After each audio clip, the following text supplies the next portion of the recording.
This is the conspiratorium. We don't necessarily go looking for a conspiracy. We don't necessarily believe that all stories are based on illicit, illegal, dark, dirty, dank confederations of evil, but we don't run from it either. Roger Ebert, but he's no longer with us. But I digress.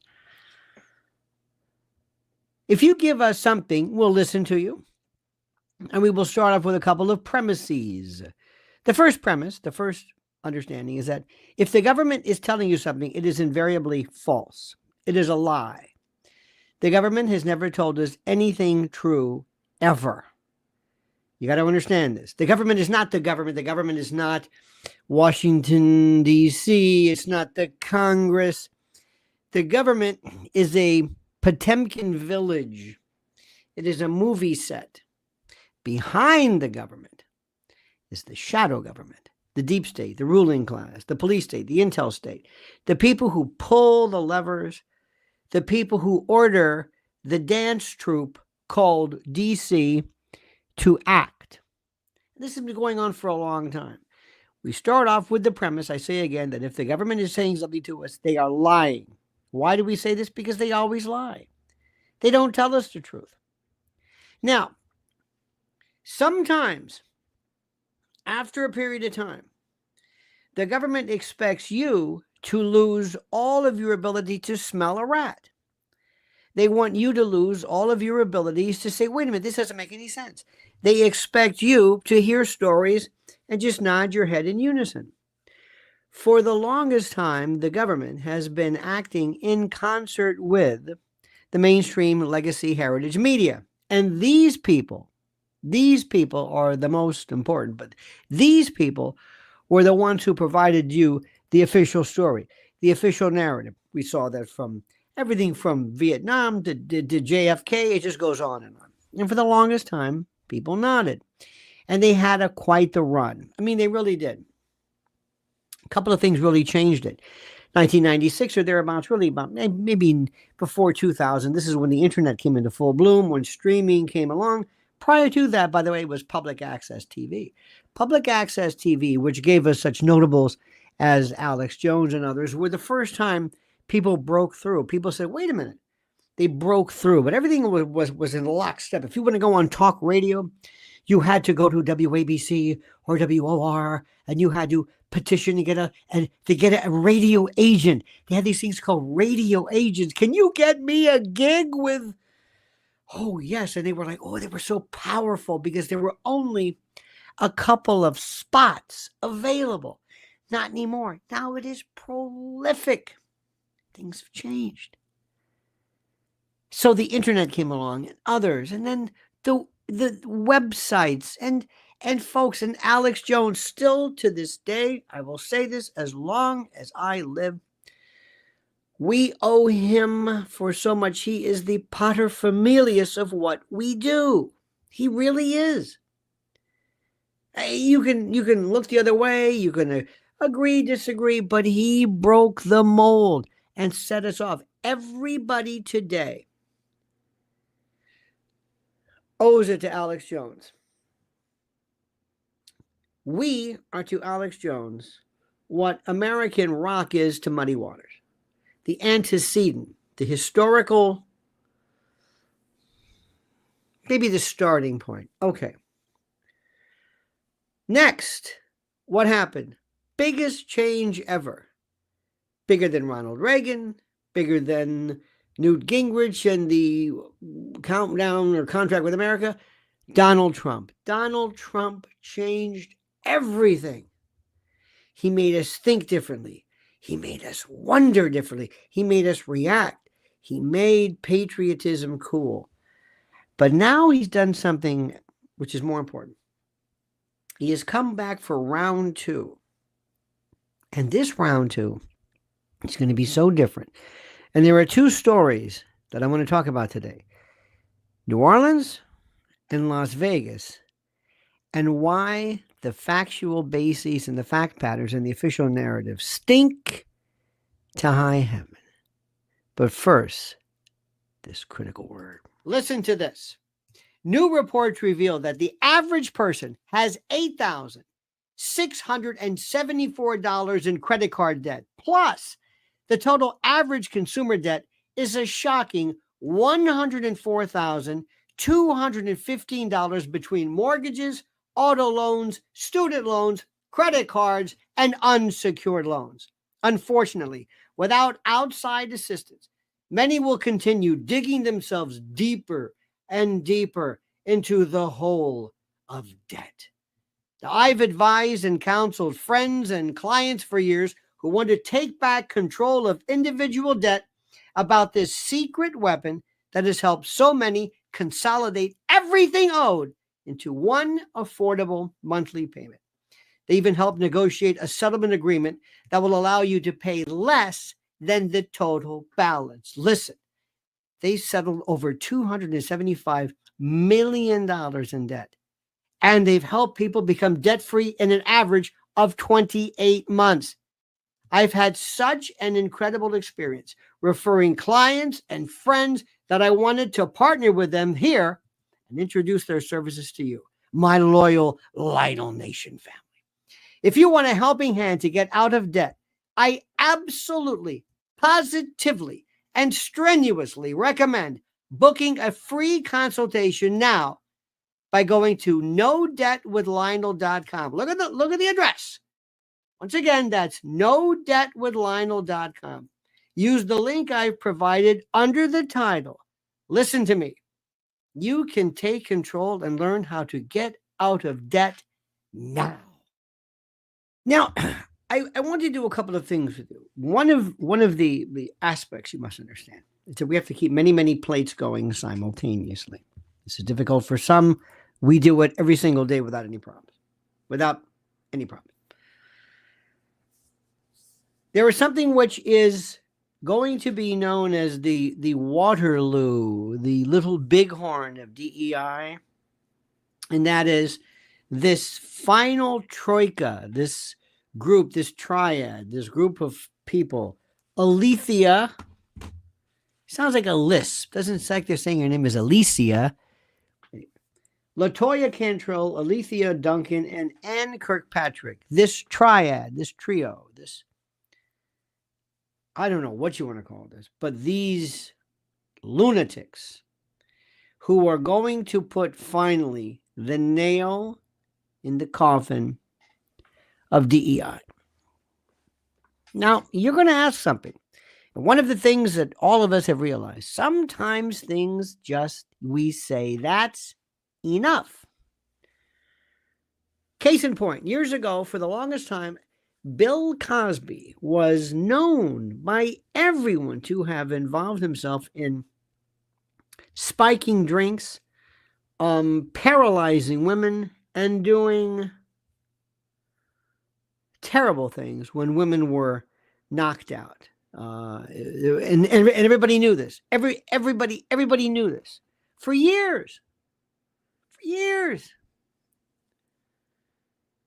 And then one day, in a comedy club in Philly, I forget the year, who knows?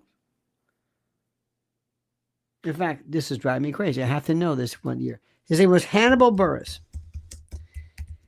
And he was doing this act in a kind of a, not a bad club. Yes. October of 2014, he was doing a little riff on Bill Cosby. And somebody had a camera, somebody recorded it. And that was the end of Bill Cosby. Now he's foreclosed. His properties, his townhouses here in New York, I think his second one was foreclosed upon. Now, I can't explain to you why. I can't tell you what was the reason. Why was this different? I don't know. I can't tell you. All I know is it's true. Sometimes when you look at weird, crazy things in the world of particle physics and plasma and all this stuff, things will happen. And you say, I don't know why that happened, but it just did. And that's the way it goes. So sometimes, after all we've been through with the purple hair and the rings and all this stuff, all of a sudden something happens. Okay, so that's that. And we are not done with it. I hope you subscribe to my newsletter. I am not going to let up on this because we're also seeing it now in terms of the NYPD. And let me also tell you something before I forget. What they are doing is they're holding you hostage because DEI is about preferential treatment to unqualified Black people. Do not confuse this, and do not kid yourself. The purpose behind this is to hire unqualified Black people, forcing you to say, wait a minute, and then they're going to hit you with a race card. Because remember, DEI is not a problem if people are qualified. Let me say this again.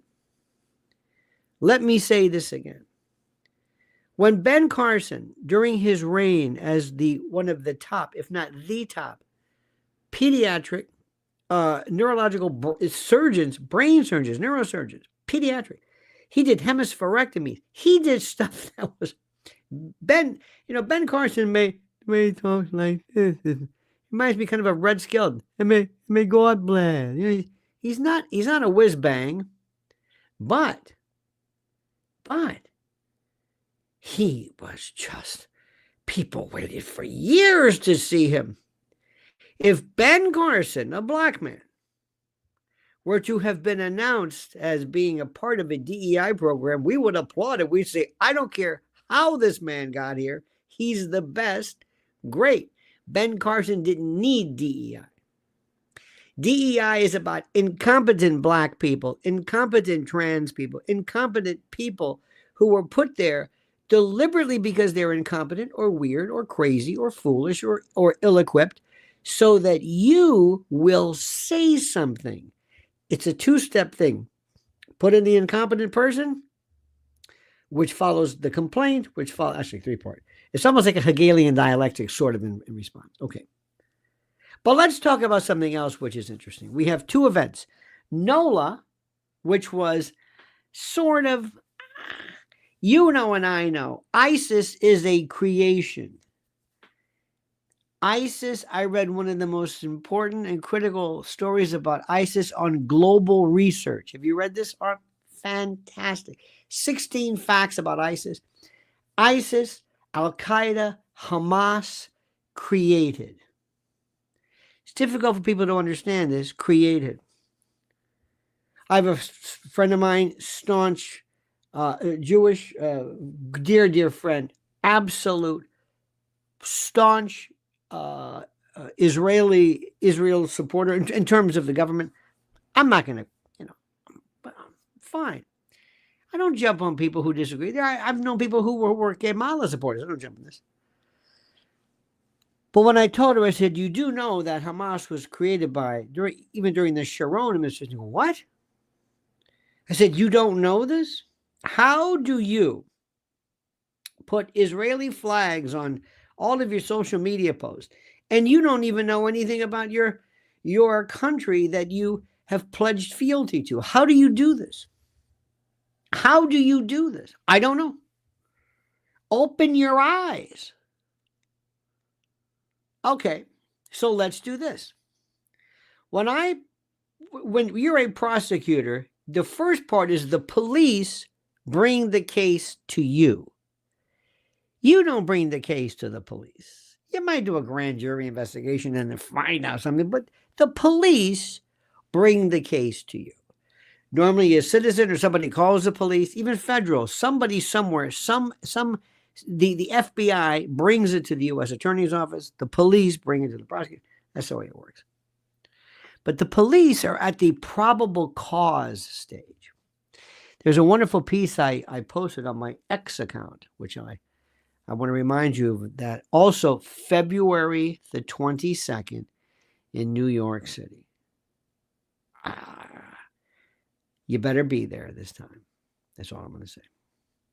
Ice-T is acting like the biggest come mierda ever to a police. You just have to see what police go through and how it's just so stupid. I want to take a time out and remind you something. Mothers and fathers, especially those who say, I tell my black children and my whatever children, the police. Okay. Do some role play. This is a timeout, by the way. Yes, sir. No, sir. Yes, ma'am. No, ma'am. License, registration, and proof of insurance. Right here. Have it in your... Don't have it on your phone, especially if you're drunk. You know, just hang on a minute. Is there a Wi-Fi? I can... Is it... I have a little thing I got on Amazon. It's a little leather case. Registration. Here it is. Yes, sir. Most of the time, you're off and running. Not iced tea. No. No, come mierda. So anyway, when the police first hear a story, they're very suspicious. It's got to make sense. They've seen so many legitimate cases that when somebody that's not legitimate comes along, the case stinks to high heaven. Now let's talk about this fellow, which is, I thought, the most interesting. This fellow who's in Las Vegas, okay? Now, first, we're going to say this in a way which is the most explanatory, dare I say, and which is the most critical for you to understand and to grasp. The evolving details. By the way, this is coming out in a newsletter, so sign up. It's coming up later. The details of the Las Vegas Tesla Cybertruck explosion outside Trump Tower paint and display an increasingly convoluted, inexplicably and unnecessarily labyrinthine picture with significant, dare I say, anomalies in the official narrative, adding to legitimate and well understood public skepticism. Because that's what we do. We'll hear your story. Okay. And then we'll say, bullshit. And we're very good at that. We have an extremely, like most people, have a developed sense of it. Now, Las Vegas police revealed that this fellow, and I don't want to say his name, because I wish, in newsletters I have to write it sometimes because you get confused with the name. Anyway, but I'd rather not mention his name because I'd like there to say, we are not going to posthumously give somebody the sense of you can be a star one day yourself. So this fellow, the suspected bomber, is a former Army veteran, SF, Special Forces. And they say he was already from to the Kepala, the noggin, I guess, before the incident happened. So the question for anybody, you don't have to be a ballistic, but how were you before the blast? Do you have it used to be called a dead man switch, where you say, okay, I'm gonna, this is a plunger. You plunge it, and then when it's like a grenade. You know, you release the spoon and it goes off, but maybe, and then the thumb goes. Who knows? But the first thing is, wait a minute. Normally, you're saying, okay. Then they're finding weapons that were burned and a passport. Where does this sound familiar? The charred remains of a... You got it? Remember this certain passport? Remember this story? They stuck by this story like you couldn't believe. And we said, wait a minute. You're a conspiracy theorist. Why? This goes back to DEI. They pick the most incompetent people to draw you out. They give you the most ridiculous stories and scenarios to draw you out. So you'll say, wait a minute. How can you find a passport from somebody in a plane? How does it get out of the plane when it's in a building and it's on fire? It doesn't make any sense. Oh, there you go again. And Snopes will come up with some crazy line. Now let's go to this. The official timeline, and this is verified and bolstered by surveillance photos, shows this gentleman driving around Las Vegas Boulevard and stopping near the Sands Hotel before returning to Trump Tower and theoretically detonating the vehicle. However, the police now admit dare I say, the remains was, they say, charred or burnt beyond recognition, while they are fairly certain it's him based upon circumstantial evidence. So we'll figure out later on. But they're not sure, then they know, then they don't know, and there's no coordination of efforts. So then adding to the confusion are revelations from the family who dispute the plausibility of his involvement. They're saying, wait a minute. You know, normally we're used to these manifestos where people will write volumes about why they were for this or against that, and they hated Trump or loved Trump or whatever it is. They do this constantly, but then all of a sudden they sort of say later on, I don't know. His uncle described him as a highly skilled SF, Special Forces veteran, and questioned why somebody with his expertise would resort to such crude materials like propane tanks and camping fuel. Propane tanks. Remember the famous Times Square guy who left his wallet, his ID, a propane tank, M80s, and all this other kind of stuff. Okay. These doubts echo, in essence, broader concerns about whether he was coerced, was he framed, was it somebody else, particularly given his military background. Everybody says he was a patriot, and that doesn't make it.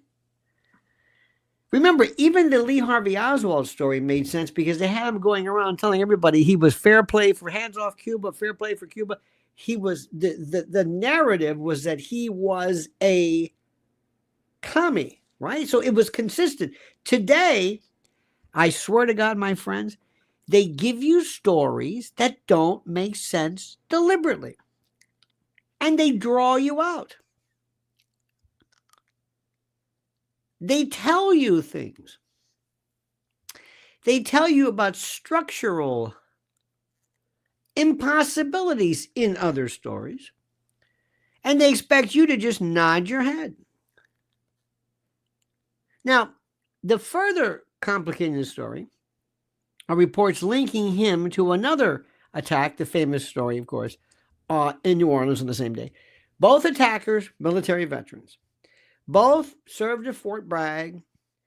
Both may be deployed to Afghanistan. Both might have been like special ops or whatever. I don't know. And despite these overlaps, the FBI maintains 100%, or, Alethea Duncan, the nasally bejeweled sad sack ASAC, she maintains that the attacker, the New Orleans attacker, acted alone as a lone wolf, as our friend Kirkpatrick says. Now, the revelation that this gentleman was a remote and autonomous systems manager for the U.S. Army only kind of deepens the mystery, suggesting potential expertise that seems kind of incompatible with the rudimentary and kind of stupid nature of the attack. Meanwhile, a handgun or something found at his feet inside the vehicle adds yet another layer of unanswered questions about the sequence of events. And so with so many inconsistencies and gaps in the official narrative, the incident now underscores the incredibly urgent, desperate need for this thing called transparency and a thorough investigation. And until more evidence emerges, the motivations, the identities, the circumstances surrounding the explosion all of them are left in some kind of cloud of uncertainty. So let me tell you the latest aspect. This is the most important thing to remember. Today, when you hear something, the evidence starts. It does. We, when I say we, the great sleuths and people on X will do their investigation. They'll look at pictures. They'll do so much work. While the LaToya Cantrell, the mayor, Alethea Duncan, who doesn't, I don't know if she knows, another DEI. She is DEI because she's been a proponent of DEI. She's part of protests. They protested Kash Patel, a brown guy who replaces a white guy. But the DEI, because they're deep state, they're DS versus DEI. You follow that one? They're getting rid of Ray, this white guy. They're crying and screaming and carping about this brown dude. And I hate to use these color names, but maybe that'll help. So it doesn't even make any sense. The narrative doesn't make. These are incompetent people elevated. Hey, Alethea, yeah, how would you like to be assistant? What? Yeah, you're in. Okay. Can you wear that nose thing? But we're not supposed to wear it. I know. Or I knows. Why do you want me to do it? Again, another example of, see, not only are we incompetent, we break the rules.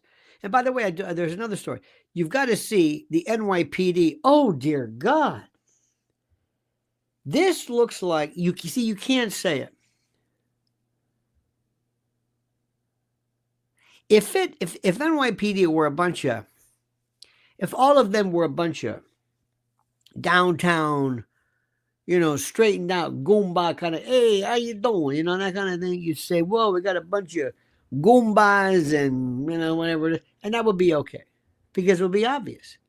If you had a whole group of Italian Americans, Staten Island, Bronx, whatever, Brooklyn, hey, how you doing? If that was the entire makeup of the NYPD, people would say so. If there were all a bunch of Irish guys, that would be okay. But if you have a group of folks that looks like something from all black, all cronies and friends, and this one stupid, this one, and by the way, throw in Caban and others, Latino. It almost looks like a gang. You can't say that. Do you see what I'm saying? Let me stop and say this again. You see, let me tell you the way DEI works, because I know we're going to go back and forth, so don't be confused. We're going to get back to this in a moment. If I hire somebody, and if somebody said, listen, we want to have more gay involvement, it's okay. Most people would say, well, I'm going to look through the list, and if there's somebody who's gay and better than anybody else, we'll give that person priority. Oh, no. Now, we want somebody gay. Okay, well, here's somebody gay who is a person, but no. I want that gay one. I want this guy with the pink hair and the studs and the tutu and the fingernail polish. And that's the one. This ostentatious lunatic, to bring him, her, they, it, whatever the pronoun is. So that people would say, oh my God, that guy's crazy. Aha, you're homophobic. See how that is? DEI is two things. Give me somebody from this special class, but the most incompetent, the one violating dress codes, the one in the pink tutu, the one people say, what? If you're going to have black people, have the most classically incompetent. Give me Tiffany Henyard. Don't give me Condoleezza Rice.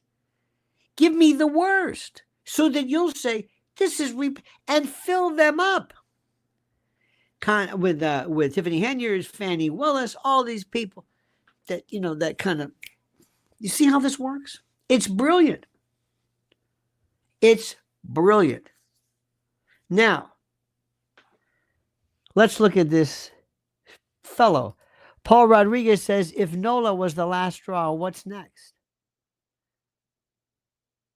Oh, the world is, well, it may be the last straw, but I think we're going to be seeing a little bit more of this. But that's a very good question. I like it. The rudimentary quality of Las Vegas IED was well below the actor's skill set. One explanation is that it was assembled in haste with easily available material. Could be. Here's one for you. It was some kind of natural EV or the battery explosion that Elon Musk is covering this up. That Elon Musk knew right away. It was fireworks. Remember that one? He said, how did you know it was fireworks? He was like, immediately. That's a possibility. How probable? I don't know. I don't leave anything out. I don't spare anybody. I don't think what you're going to find. Now, let me explain something to you. In my movie, I am in charge of this, by the way, selling like hotcakes. Unbelievable. And there's also t-shirts. For some reason, when you look at the t-shirts look blank. You got to push them, and then they show the design. Let me show you how this thing works. If I run the show in my movie, I'm in charge of mayhem, chaos. Don't forget, chaos is the opposite of cosmos. Okay, chaos, chaotic disorder. Okay. And somebody says, what do you do? Well, let me explain to you what I do. We have a thing coming up in Las Vegas. And by the way, the more it doesn't make sense, the better. We love things that make no sense. Don't give me a guy who's an anti-Trumper. Like the guy with the, don't do that. Give me somebody who's pro-Trump. Don't give me something that makes sense. Give me something that makes, no. Don't give me somebody who is apparently ISIS, who was in the military. I want people to say, what? That's what I want. Throw as many things possible. Cobbs knew it was fireworks 100% out of the gate. Cobbs knew it was fireworks 100% out of the gate. You're saying you knew it was fireworks? You knew it was fireworks. How would you know it's anything? I love people say, oh, I knew that. How did you know that? Oh, I knew that. Okay. That's fine. Now let's go back to this. But thank you, by the way. And it's great that you were so vatic, so Pythonic, so not prescient, but you were so analytical. You knew immediately. Oh, that's fireworks. Okay. Now, many things. Next plate. Information comes in. Criticality comes in. People freaking out coming in. And it stops. What do you mean? It stops. It just stops. What do you mean it stops? The story stops. DOJ doesn't do anything about it. LaToya Cantrell, Alethea Duncan, Kirkpatrick, they're not going to do anything about it. FBI's not going to do anything about it. Nobody's going to do anything. It just comes in and stops. Las Vegas, sniper comes in, stops. Just dead, stops. Hits a wall and it stops. What we have to do is something even more important. And I hope somebody like Elon or somebody promotes this. I would have the best people, and we can audition them. There are some people. It's Colin Rugg is very good. So many great libs of TikTok is just splendid. Investigating her own particular expertise. I would have these people, pay them handsomely to come forward. I want you to do all the investigation. And you put on your own Sartre or Russell tribunal case. Independent citizen evaluation of these. Do you see what I'm saying? We let these die. We got all this information and it just stops. Ladies and gentlemen, Sparky says, oh, Lara Trump breaks her silence. Just don't sing. Sparky says, always keep in mind, Soros works on behalf of the CIA. When people mention Soros' evil deeds, they're actually mentioning CIA evil deeds. This also applies to installing incompetence into local government. Well, that's what I was saying before, and I appreciate this. I told you that what we are saying, Soros, and by the way, Soros are down here. Remember the rule, if you know a name, they're not involved. Gates, Soros, World Economic Forum, Klaus Schwab, Teddy, whatever his name is, those aren't the people involved. They're out there. They love it. Soros loves it. His son Alex and his bearded wife, whatever, Huma, remember that one? You know how these people work. They love this stuff. Sparky says, from Greenland, from Danish tyranny. Free Greenland from Danish tyranny. Thank you. 8 people got that, but thank you. Remember this. Soros loves this. Is Soros involved in all this? No. I mean, he is. He's the front person. Soros says, well, I'll do it. I'll do it. I love it. Carla, the cooking CEO, says, trust no one. By next week, this will be forgotten. Lost in the ADD-driven churn. That's just a chum, like the churn of our news cycle. No one will care. Absolutely. One of the reasons for that, Carla, is that we want people to habituate to things very, very quickly. See, that's why what I'm going to say comes up. So remember, another thing too, one of the most overworked names is CIA. CIA is now our thing. Before that, NSA, no such agency. The CIA loves this. It's the greatest recruiting tool. You know these people who do various platforms? I was ex-CIA. I was a CIA agent. I was a CIA operative. That's pro-CIA. That's a PSYOP if ever there was one. Same thing with Navy SEALs, SEAL Team 6. And some of them are they're not bad people. Don Shipley, Bud's class. I was SEAL Team 6. What was your Bud's class? You weren't in SEAL Team. What's your Draeger? Blah, blah, blah. We are living in a kind of a weird, it's very interesting, kind of a post, I don't know, a stylized, if you will, this pro-CIA, pro-Intel, pro-government, sort of. But then we don't like them because we degrade them by having all these ex-folks. But let me go back. I'm getting ahead of myself. Lay off the CIA. It's too obvious. There are other people who will tell you, I do not work for the CIA. I work for an organization that is more State Department than CIA. I may get paid out of this. Stop thinking compartmentalization. Stop it. It's too easy, and we become very cliched in our own world. We start to say things all the time. Inside job is one of my favorites. People will say that all the time. There are people that I know, every single thing in the world is Mossad. Everything. Okay. Everything is AIPAC. Okay. Everything's the Pentagon. Other people. Everything is big tech, big pharma.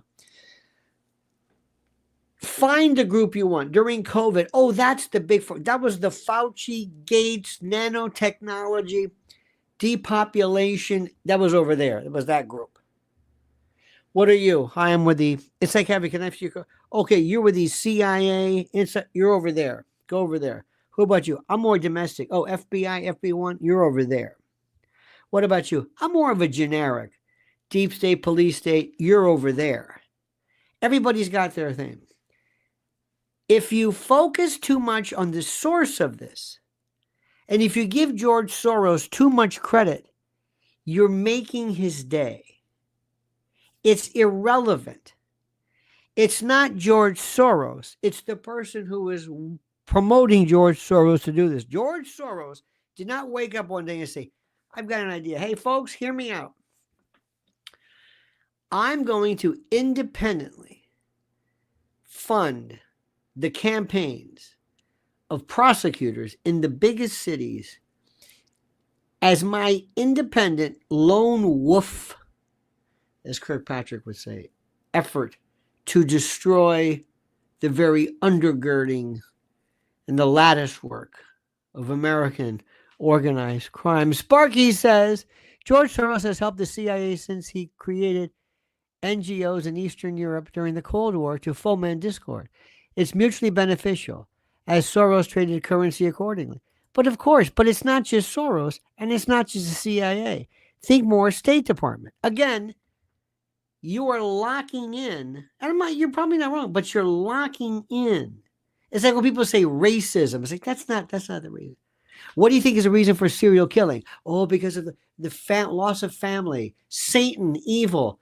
The moment you attribute something, you're missing the point. You're diagnosing something, and when you diagnose it, then we're going to go towards Soros. He's the cover. Hey, it's me. I'm over here. It's Soros. Get him. The people who are really responding, people really responsible, are laughing their ass off. We're off the hook. He is the scapegoat. You know the story about the scapegoat, right? Pilgrim says, putting DEI folks out front is obvious kayfabe. Yeah, sort of, yes. I think so. Sparky says, put them under the umbrella as globalists or global students. Whatever you want. Whatever you want to call them. I don't even care about, I don't even care about the name. The name means nothing. We are missing the focus of this. If we're doing cancer research, and I'm looking at, why does this tumor go from here to here? It's angiogenesis. New bloodlines are created. It's fascinating how some tumors work. They create new bloodlines, new nutrition sources, move elsewhere. Now, if that's the process of it, but you're saying yes, and that's because of smoking, or that's because of environment, or that's because of genetic predisposition or predilection or whatever. No, I'm not interested in the source. I'm interested in the process. I don't care about the source. Source is later, because the process is going to continue no matter who's funding it. Soros is taking all this credit, and he loves it.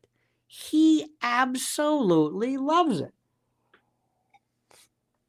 Again, it's a ball of and yes, they're involved, but don't focus on that. Don't keep saying CIA. You're missing the point. I'm certainly not locked in. I'm only pointing out the fallacy of focusing on Soros. Yes, Soros is out there too, but what he does is, and other people are going to do, and I agree with you, is going to do the following. DEI is a part of something bigger. And whoever's involved, I don't know, but DEI doesn't have anything to do with advancing gay people or black people. It's destroying the fundamentals of something.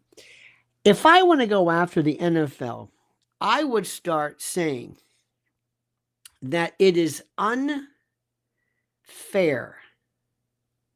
to limit professional sports to those people who are not physically handicapped.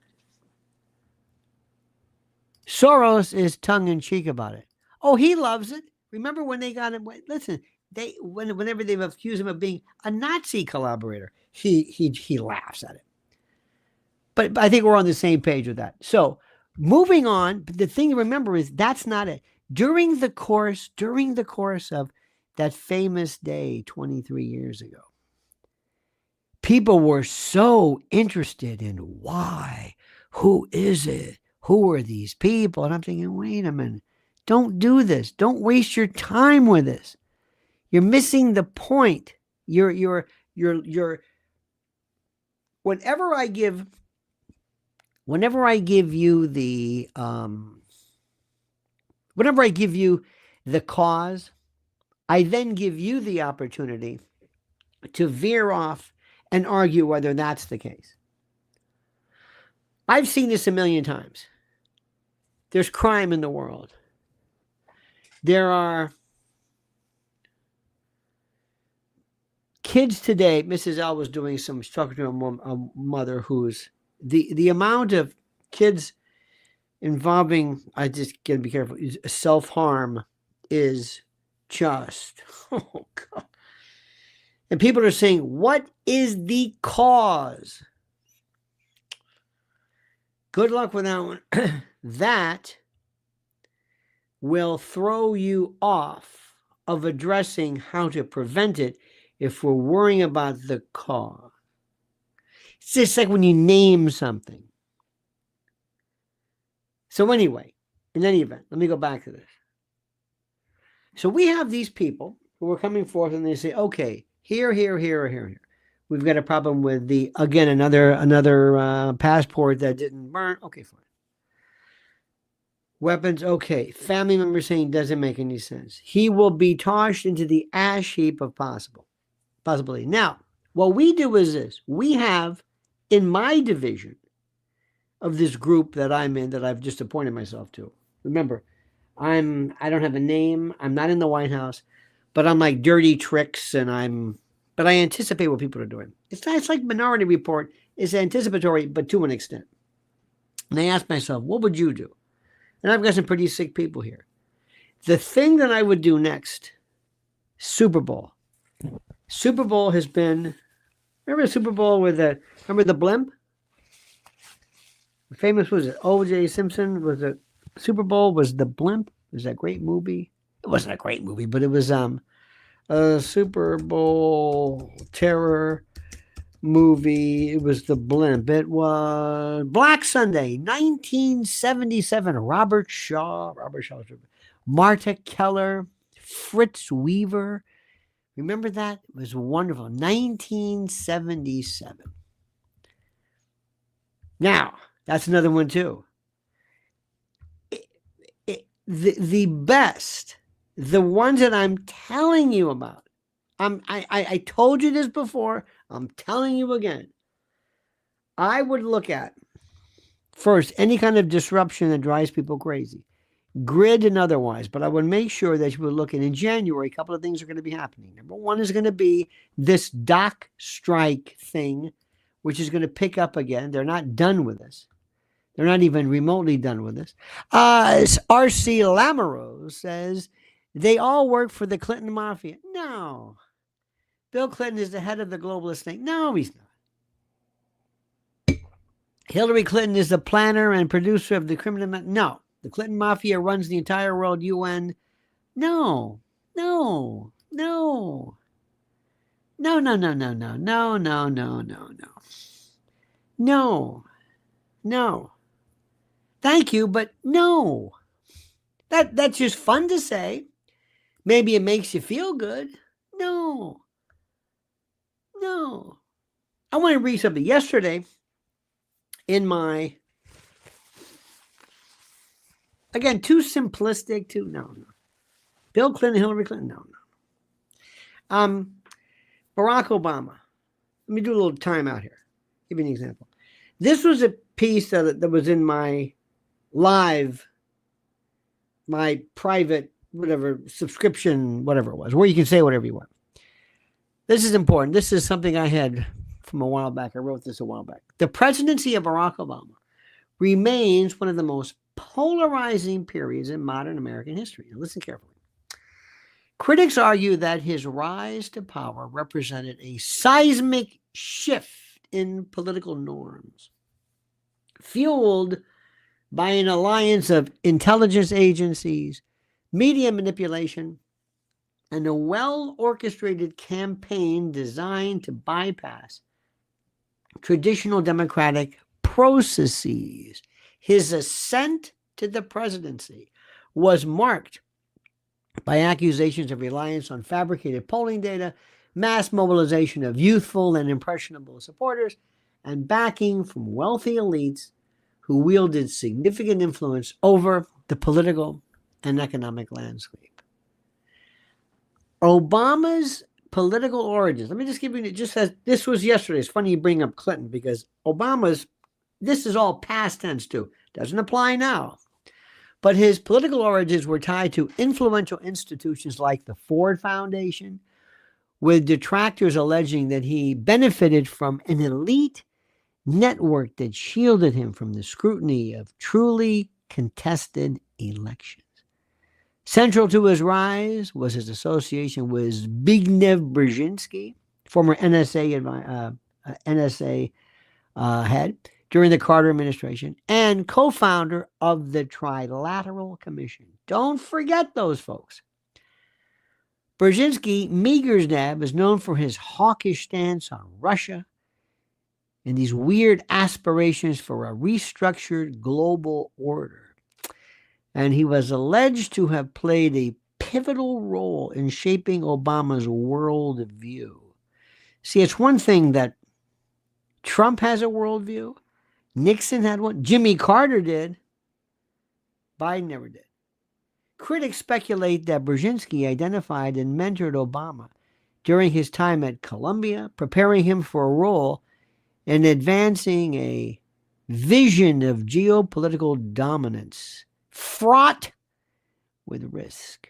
And he goes on. It's very interesting. So if you're interested in that, you can subscribe, but there's other stuff too. But remember something, and I don't mean to say this or to sound like I'm being, dismissive or rude, but when you say Hillary Clinton and Bill Clinton, it tells me you really don't, you just want to say something or throw in a smoke bomb or something, but that's not true. Sparky says CIA has 5 eyes, but 5 eyes is more than just 5 eyes. Mossad's also a full partner, and there are many associates in Western and pro-Western world. They want a borderless world by a central authority. The people who represent the intel world are not necessarily selected because they agree with the overall theory of what's going on. It doesn't work like that. When you talk about, I love when somebody says 5 eyes. There has been a version of 5 eyes since the beginning of time. There is our own security, our own intel, but then intel that we share even with others. Pollard, who spies on the U.S., but he's Israel, but he's an ally in the liberty in this. We can sit here and let me just say something, and let's agree with this. If I handed to you, I said, let me explain to you here. This is the international world of intel. And I'm going to put this here. This is a sphere. Think of it like an electron, like with the electrons kind of are mushy, they're force field, energy fields that don't really exist and you can't predict them. Okay, that's over there. That's one. Then you have things like State Department-esque, Blinken and others. This is another group. These are the ones who deal with the Lavrovs and the Blinkens and the others. They work. They will certainly work with their intel, but this is different. This is diplomacy, international geopolitical. Then there's military, and there's all this other. So, and they work sort of independent of each other and in coordination. Thank you. See email for how I knew. Okay, I will do that. Thank you for that. Now, again, with all due respect, boring. Do you see how we're not talking about the issue? Instead, we're talking about the structure. Sparky says, Western intel are the globalists or work on behalf of the globalists. Okay. Interesting. Boring. Yeah, okay. I've heard people talk about this. The Catholic Church and the Vatican and the Jesuits it's interesting. It's boring. That's not the issue. Very rarely do we need to understand the structure. We want to know what are they doing and what's next. The next thing, as I told you, is whoever's involved in this, strikes, grid disasters, put your money on drones.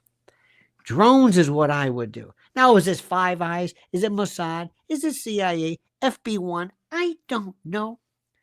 You see what happens? We can talk about that and miss the point. They're coming up right now. Imagine, have you seen also, remember recently, The drones in China. Hey, that's interesting. That kind of allows them near you. You know what the stalking horse does? The stalking horse, the idea is that when you're a hunter and you come upon a pack of whatever it is you're hunting, I don't know what you'd be hunting in a pack, but animals will always allow other animals to come in. And you bring a horse in, but you're on the other side of the horse. Animals can't see you, and they say, "What's that?" "Oh, it's a horse. It's an animal. It's one of ours." But you're behind it. And of course, you jump on and start shooting and you kill him. So it's always about deception, Trojan horse, and that sort of thing. The scapegoat. The scapegoat was a form of a goat that had, this is very interesting. The neurological disposition had the scapegoat. This is called, is this called micralgia?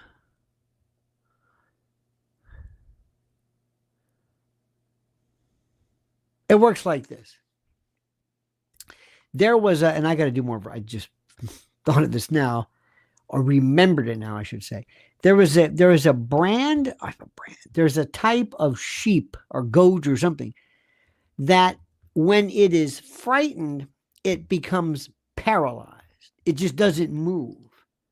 It just completely freezes and allows itself to be consumed by a wolf, or as Anna Kirkpatrick would say, a woof.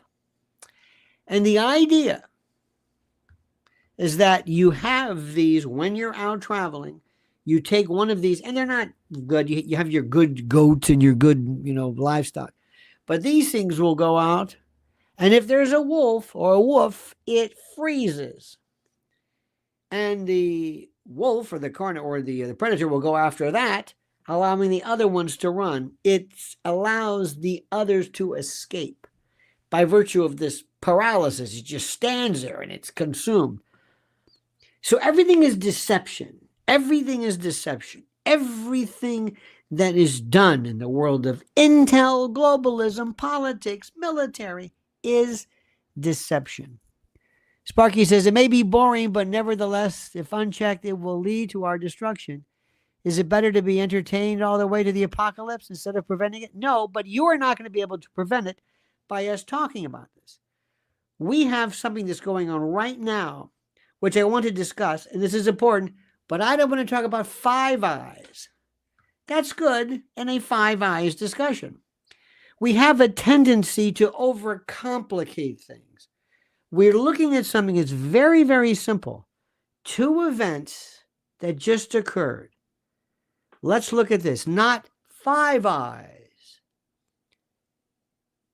Mont Pelerin, Bilderberg, the World Economic Forum, the globalists, the trilaterals, the Rothschilds, the Jews, the biz. Again, interesting. Is that important? Yes, it's important. Yes, it's important. But we have something we're dealing with right now. I want to talk about that. It's like we're at the emergency room. They bring in somebody.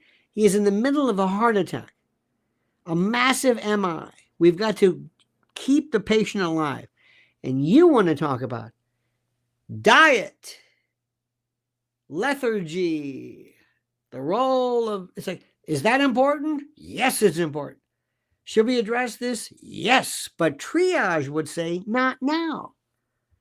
Missing the point. This is the problem with big pharma. Because the guy's dying. I want to talk about big pharma. Okay. I don't, not now. Cut Up says, you, the Union Jack, Lynn. Mail, is that a mailbox? What is that? The Union Jack at Lynn's. Thank you for that. I have no idea. Sometimes these emojis are very difficult to understand. This is where we also love to show off to each other how much we know. This is one of the traits of our group. Well, you see, as you notice, right now, for example, there's a cold front coming. What should we do? I don't have a heater. HARP was originally the first stage of weather manipulation. What? An Operation Popeye and Storm Fury. Whoa, hold it. You're talking about what? No, I'm talking about there's a cold front coming and I don't have a heater.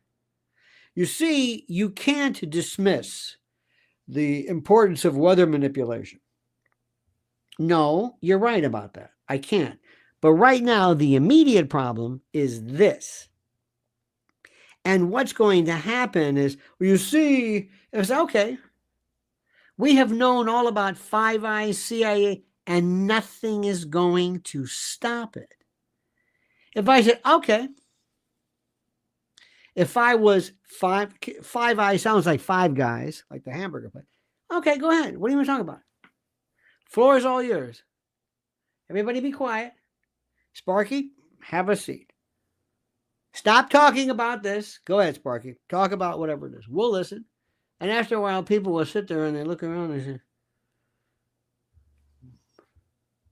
say, to understand, it's the globalist meets it. Yes. What do we do about it? Well, I don't know what we're going to do about it, but we must discuss it. Okay.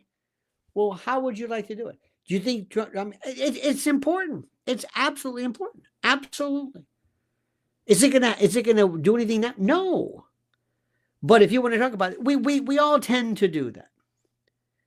We all do this. Each of us in our own way love to show off to other people like, you're missing the point. You don't understand this.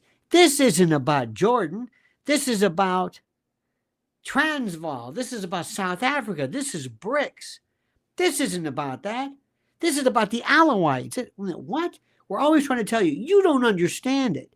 You don't get it. You're looking in the wrong direction. It's about this. I know more than you. Okay. Well, and I'm not trying to dismiss this. Please don't think that. Please. But what I'm telling you right now is if we had a system which absolutely, this is important, if we had a system of trying to address what was happening now at a point and to the point where we got the attention of everybody, and this is important,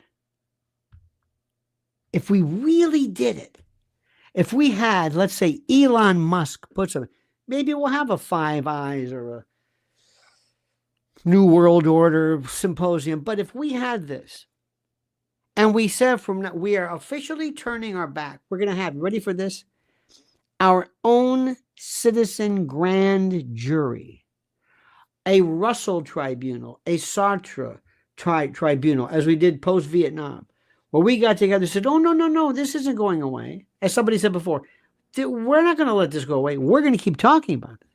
We're not done with this. We're going to bring in experts. I have a retired military person. I got a retired FBI. I got a retired expert in whatever. We're going to put these. We're going to do this because it is not possible.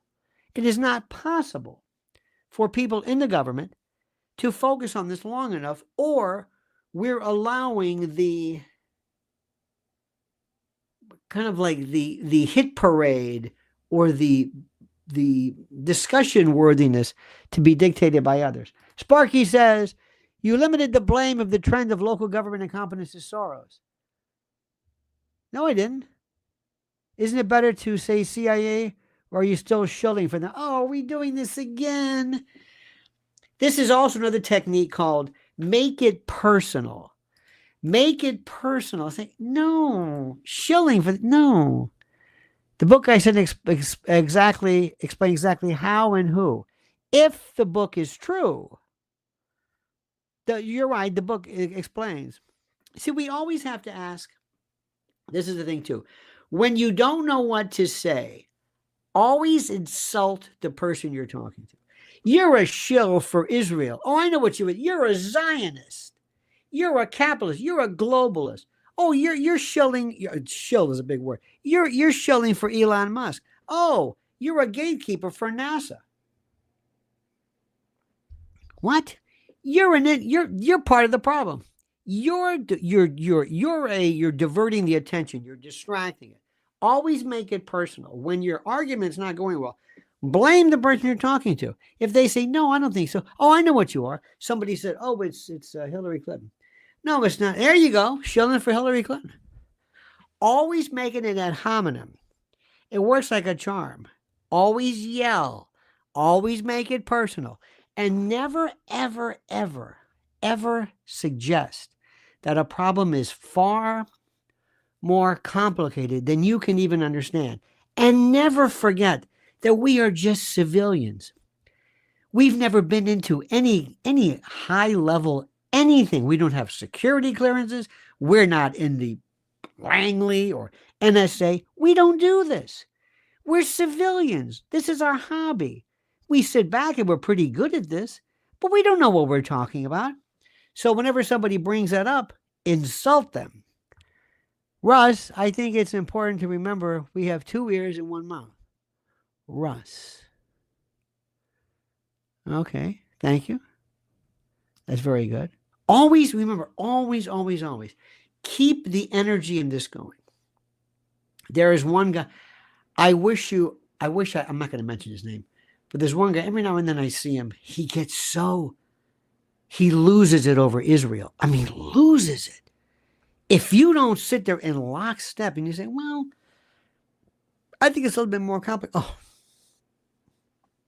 I've met people all of a sudden who are expert in seed oils. Seed oils. All of a sudden, everything, I said, you lay tile for all practical purposes, which is fine. And now you're an expert on this. Oh, you're just covering for this. I'm what? Remember, it's far more interesting if you're going to put your name out there. Being, cordial doesn't get the attention or the clicks, whatever. Be contumacious as much as possible. By the way, at 10:40, I'm going to be on with my friend Mark Simone on WOR, who is fantastic. KZZ, thank you. Cut Up Chatter. Sparky, you were above the fray. Better than ever today. Cut Up Chatter, thank you. Cobbs, RC Lamoureux, and the Pilgrim Media, and Carla, the Cookie CEO, and Raul Rodriguez, thank you. Thank you, dear friend. Oh, Sparky says, we may not agree on the CIA's value to the U.S., but at least we can agree that Greenland should be freed from Danish tyranny. Absolutely. And there is not a day that goes by when people don't come up to me, grab me by the lapels and say, what are we going to do about Greenland? And I'm saying, thank you, brother. Thank you, fellow traveler. All right, dear friends, have a great and glorious day. See you tonight. Make sure I've got a bunch of little individual videos coming up. Make sure you are subscribed to Lionel Nation and Lionel Legal and Lynn's Warriors. In any event, my friends, have a great and glorious day. And until we meet again, remember the monkey's dead. The show's over. Sue ya. Ta-ta.